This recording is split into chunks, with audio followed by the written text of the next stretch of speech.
ETF index mutual funds నేర్చుకుని stock మార్కెట్లో రాణించాలనుకుంటున్నారా? వెంటనే ఈ నెంబర్కి కాల్ చేయండి. నమస్తే అమ్మా. నమస్తే అమ్మా. అమ్మా, మనకి పోలీస్ వర్గారోహణ ఉంది. ఈ రోజు యొక్క విశిష్టత ఒక్కసారి. కార్తీక మాసంలో దీపాలు పెట్టడం యొక్క ఫలితం ఏమిటో తెలియచెప్పేది పోలీస్ వర్గానికి వెళ్ళడం. ఈ దీపం పెట్టడం అనేది ఎంతో ప్రాధాన్యం వహిస్తుందమ్మా కార్తీక మాసంలో. ఎందుకంటే ఈ నెల వెన్నెల ఎంత వెలుగులో ఉంటుందో చీకటి అంత దట్టంగా ఉంటుంది. ఎందుకంటే ఈ సమయంలో భూమి సూర్యుడికి చాలా దూరంగా ఉండే కాలం, అందువల్ల చలి ఉంటుంది. అందుకని దీపాలకి ప్రాధాన్యం. మళ్ళీ దీంట్లో ఆధ్యాత్మిక విషయం పక్కకు పెడితే లౌకిక విషయం మాట్లాడుతున్నాను నేను. ఇది దీపానికి ప్రాధాన్యం. పైగా చలిగా ఉంటుందేమో, నువ్వుల నూనెతో వెలిగించినటువంటి దీపం పెట్టినట్టయితే అది ఆరోగ్యానికి మంచిది. ఇదేదో వైద్యులు కూడా అంగీకరించారు. కొలెస్ట్రాల్ ఎక్కువ రాకుండా ఉండడానికి ఆ నువ్వుల నూనెతో దీపం వెలిగిస్తే వచ్చే పొగ పీలిస్తే తగ్గుతుంది అని. అది అందువల్ల ఈ నువ్వుల నూనె దీపం పెట్టడం, ఈ నెల పెడితే ఫలితం ఏమిటి అన్నది మనకు అనుమానం వస్తే ఆ అనుమానాన్ని తీర్చడానికి ఒక కథ చెప్పారు. ఇది పోలీస్ వర్గానికి వెళ్ళడం. మనకి ప్రతిదీ కూడా ఒక వ్రతం ఏదన్నా చేసినప్పుడు, ఒక పూజ కానీ చేసినప్పుడు దానికి ఫలితం ఏముంటుంది అని అడుగుతారు. మనకి నాకేమిటిటా అని అడిగే పద్ధతి ఉంది. ఏదో ఉండాలి కదా. ప్రయోజనం అనుద్దిశ్య నమందోపి వర్తతే. ఒక ప్రయోజనాన్ని ఆశించకుండా ఒక పిచ్చివాడు కూడా ఏమీ చెయ్యడు. కనుక మనం పిచ్చివాళ్ళం కాదు కదా. ఏదో ఒక ప్రయోజనం కావాలి. మీరు నెల దీపం పెడితే ఈ ప్రయోజనం ఉంటుంది అని తెలియజెప్పేటటువంటి ఒక ఇతివృత్తాన్ని ఉదాహరణగా చెప్తారు. అందుకే ప్రతి వ్రతంలోనూ మీకు ఒక వ్రత కథ ఉంటుంది. ఈ కథలన్నీ కూడా ఈ భారతదేశంలో జరిగినవే. అందువల్ల ఒక్కొక్క కథ ఒక్కొక్క ప్రాంతంలో ఉన్నట్టుగా చెప్తారు. ఈ పోలీస్ వర్గానికి వెళ్ళేటటువంటి కథ పూర్తిగా గోదావరి తీరంలో జరిగినటువంటిది. గోదావరిలో స్నానానికి వెళ్ళినట్టే చెప్తారు అందులో. పైగా ఈ కార్తీక మాసంలో దీపాలు పెట్టుకోవడం అన్నది ఒక వర్గానికి ఒక వర్ణానికి చెందింది ఏం కాదు. అందరూ పెట్టుకోవాలి, అందరూ పెట్టచ్చు. వీళ్ళకి అర్హత ఉంది, వీళ్ళకి అర్హత లేదని కాదు. ఎందుకో అసలు ఇవేమీ తెలియకుండానే ఈ సనాతన ధర్మంలో ఒక సామాజిక వర్గానికి ప్రాధాన్యం ఉంది, ఒక దానికి లేదు అని దుమ్మెత్తుకొస్తూ ఉంటారు. ఇవి చదివితే అర్థమవుతుంది. కరెక్ట్ అమ్మా. ఇవి చదవకుండా హాఫ్ నాలెడ్జ్ అంటే డేంజరస్. అది దాంతో వచ్చేటటువంటి సమస్య. ఇదేమిటంటే ఒక చిన్న కథ చెప్పండి. నేను చాలా క్లుప్తంగా చెప్తాను, అందరికీ తెలిసిన కథే కనుక అందులో తెలుసుకోవాల్సిన విషయాలకు ప్రాధాన్యం తప్ప కథకు కాదు. ఒక ఆవిడకి 5 అనుకుంటా కోడళ్ళు ఉంటారు. పై 4 కోడళ్ళు అంటే ఇష్టం, 5వ కోడలంటే ఎందుకో ఇష్టం ఉండదు. ఎందుకంటే జాతి వైరం అమ్మ, స్వభావాలు వేరుగా ఉంటే ఇష్టం ఉండదు అంతే. ఈ అత్తగారికి కార్తీక మాసం వస్తే వాళ్ళు గోదావరికి స్నానానికి వెళుతూ తన పెద్ద కోడళ్ళని తీసుకెళ్లేది, ముందున్న వారిని అందరినీ. ఈ చిన్న కోడల్ని రానిచ్చేది కాదు, రావద్దనేది. సో ఈవిడికి కూడా ఉంది కోరిక పాపం. అందుకని ఏం చేసేది, వాళ్ళు అలా వెళ్ళంగానే ఇటు పెరట్లో ఉన్న బావి నీళ్లతో స్నానం చేసి, ఆ పెరట్లోనే ఓ పత్తి చెట్టు ఉంటే పత్తి చెట్టుకున్న పత్తి తీసి ఓ ఒత్తిలాగా చేసి, క్రితం రోజు మజ్జిగ చేసినటువంటి కవ్వం ఉంది, ఆ కవ్వానికి ఈ ఒత్తిని రాచేది. కాస్త వెన్న అంటుకుంటుందిగా, అది దీపం తులసి దగ్గర పెట్టేది. పెట్టి అది మరి నేతి దీపం పెట్టిన ఫలితం ఆవిడికి.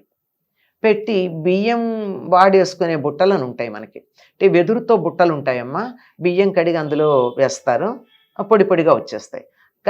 నీళ్లు కారడానికి కొంచెం ఖాళీలు ఉంటాయి కదా, ఈ బుట్ట దాని మీద బోర్లించేది. ఎందుకంటే దీపం దూరం నుంచి వస్తున్న అత్తగారికి వాళ్ళకి కనపడకూడదు. వాళ్ళు వస్తున్న జాడ రాగానే గబగబా ఇవన్నీ పక్కన పెట్టి ముసుగు పెట్టుకుని పడుకునేది. అయ్యా పుణ్యం మాకే వచ్చింది, దీనికి పుణ్యం రాలేదని వాళ్ళు సంతోషపడ్డారు. అయిపోయింది. చివరి రోజు ఇలా నెల రోజులు చేసింది. అయిపోయింది. చివరి రోజున వీళ్ళందరూ ఆ గోదావరిలో దీపాలు వదలడానికి ఎడతారు కదా, అలా వెళ్ళారు. అలా వెళ్ళేటప్పటికీ వాళ్ళకి దేవదూతలు ఈ చిన్న కోడల్ని, దీని పేరు పోలి, ఈ చిన్న కోడలిని విమానంలో ఎక్కించుకు తీసుకెళ్తున్నట్టు కనపడింది. వాళ్ళందరినీ పెట్టి ఎవరు మీరంటే ఇదిగో మా పోలి అన్నారట. అవును మీ పోలే మేము తీసుకెళ్తున్నాం. ఎందుకు తీసుకెళ్తున్నారు అంటే మేము స్వర్గలోకానికి తీసుకెళ్తున్నాం. ఎందుకు? ప్రతిరోజు దీపం పెట్టినందుకు. మమ్మల్ని తీసుకెళ్ళమని కూడా వీళ్ళు అడిగారు. అడిగితే వాళ్ళు కాదన్నారు. వాళ్ళు ఏడిపించాలంటే వాళ్ళకి ఏముంది పెద్ద విషయం. కాస్త కిందగా పెడితే వీళ్ళు పట్టుకున్నారట ఆ పోలిని, వీళ్ళని ఆ విమానాన్ని పట్టుకుంటే దేవదూతలు తోసేశారు. వీళ్ళందరూ నదిలో పడ్డారు. సరే బయటకు వచ్చారు.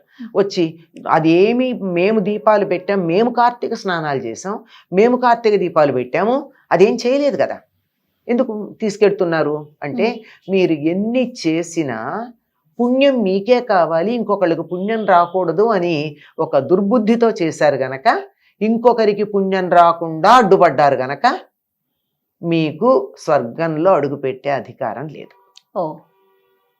మీ మాట కాదనకుండా తనకు అందుబాటులో ఉన్నటువంటి వసతులతో తన దీపం పెట్టుకుంది గనక తనకి మేము తీసుకెడుతున్నామని చెప్పారు. అంటే అర్థం ఏమిటి కథలు? పుణ్యం అన్నది నాకే కావాలి అనేటటువంటి స్వార్థం ఉండకూడదు. పుణ్యం అందరికీ కావాలి అమ్మా. ఇతరులకు కూడా దాన్ని పంచాలి. మన దగ్గర ఉన్న వస్తువే నలుగురికి పంచి వాళ్లతో కలిసి అనుభవిద్దాం అనుకుంటామే, పుణ్యం కూడా ఇతరులకు వస్తే నీకేం నష్టం లేదుగా. ఇప్పుడు ఆ అమ్మాయికి ఆ పోలికి కూడా పుణ్యం వస్తే అత్తకిను తోడుకోడలకి నష్టమేం లేదు. కానీ అసూయ ఇంకోళ్ళకి రాకూడదు. ఇలా ఉన్నటువంటి వాళ్ళు స్వర్గానికి రారు. అంటే ఇందులో మనం నేర్చుకోవాల్సింది ఏమిటి? గోదావరికి వెళ్ళి స్నానం చేసే వీలు లేకపోతే ఇంట్లో చెయ్యండి. ఇంట్లో కూడా బావి లేకపోతే బకెట్లో నీళ్లతో చెయ్యిలా 3 సార్లు తిప్పి గంగా గంగా గంగా అంటే గంగ అందులోకి వచ్చి ఉంటుందిట ఈ నెలంతా. అంచేత గంగా స్నానం అని అనుకుని స్నానం చెయ్యండి. మాకు ప్రత్యేకంగా ఒత్తులు ప్రత్యేకంగా చేసి ఇంతంత నువ్వుల నూనె పోసి నీ దీపం పెట్టే వీలు లేదు అంటే ఎంత వీలైతే అంత దీపం పెట్టండి. భక్తి ప్రధానం. ఎంత కిలోల నూనె తెచ్చి దీపాలు పెట్టి ఇంకొకళ్ళకి పుణ్యం రాకూడదని అడ్డుపడినట్టయితే మీరు టన్నుల కొద్దీ నూనె వెచ్చించి బేళ్ల కొద్దీ పత్తితో దీపాలు పెట్టినా ఎక్కడ ఉన్న వాళ్ళు అక్కడే ఉంటారు. ఇది ఇందులో ప్రధానంగా గుర్తుంచుకోవాల్సింది. ఒకటి, మనకు అందుబాటులో ఉన్న వాటితో ధర్మాన్ని ఆచరించాలి. 2, ఇతరులకు కూడా మేలు కలిగేటు చూడాలి తప్ప నాకొక్కలకే పుణ్యం రావాలి అనేటటువంటి దురాశ ఉండకూడదు. ఇది తెలుసుకున్న వాళ్ళు ఒకవేళ ఏ కారణంగా నైనా కార్తీక మాసంలో దీపం పెట్టకపోయినా నమస్కారం చేసి నాకు ఇవాళ కుదరలేదు, ఎవరెవరు పెట్టారో వాళ్ళకి నమస్కారం చేస్తున్నాను అనుకున్నా మనకి సరైన పుణ్యం లభ్యమవుతుంది. ఈ వ్రతాల్లో ఈ నోముల్లో ఉన్నటువంటి కథలు చదువుకోవడం ద్వారా మనం తెలుసుకోవాల్సిన విషయాలు చాలా ఉన్నాయమ్మా. మన ప్రవర్తనకి సంబంధించిన విషయాలు ఉన్నాయి. ఇతరులు పుణ్యం సంపాదించుకోవడానికి సహాయపడు, నువ్వు వెళ్ళలేకపోతే, నేను గుడికి వెళ్ళలేకపోతే నీకు ప్రోత్సహిస్తామా, నువ్వు వెళ్ళిరా అంతే, చాలు అంతే. అది లేకపోవడం వల్ల వాళ్ళు ఎంత చేసినా వాళ్ళకి పుణ్యం రాలేదు అని. ఇది పోలీస్ స్వర్గానికి వెళ్ళినటువంటి కథ. ఇది కార్తీక మాసంలో అమావాస్య నాడు చిట్ట చివరి రోజు చేస్తారు. ఆ రోజు మంగళవారం శుక్రవారం అయితే అయ్యో మన ఇంటి ఆడబడుచు కదా ఎందుకు పంపిస్తాము అని చెప్పి మాట్లాడి చేస్తారు. ఓకే. ఇంకా ఆ రోజు ఏమైనా ప్రత్యేకమైన విధి విధానాలు పాటించాలమ్మా? ఏమీ లేవమ్మా. ఈ కార్తీక మాసం అంతా ఏం విధి విధానాలు ఉన్నాయి? తెల్లవారుజామున సూర్యోదయానికన్నా 1.5 గంటల ముందు స్నానం చేయడం, తులసి దగ్గర దీపం పెట్టడం, ఆహార నియమాలు పాటించటం. ఆహార నియమాలు ఉన్నాయి కదా మనకి. ఏదో సాత్విక ఆహారమే తింటాం, రజోగుణానికి సంబంధించింది తమో గుణానికి సంబంధించిన ఆహారాలు తినకుండా ఉండడం, అట్లాంటి నియమాలే ఉన్నాయి. సాయంత్రం మళ్ళీ ఎలాగో దీపం పెడతాం. ఇంకా అమావాస్య ఉంది కనుక, కార్తీక మాసమే కనుక తులసి దగ్గర మళ్ళీ సూర్యాస్తమైన తర్వాత దీపం పెట్టుకుంటాం. అంతే. నమస్తే. నమస్తే అమ్మా.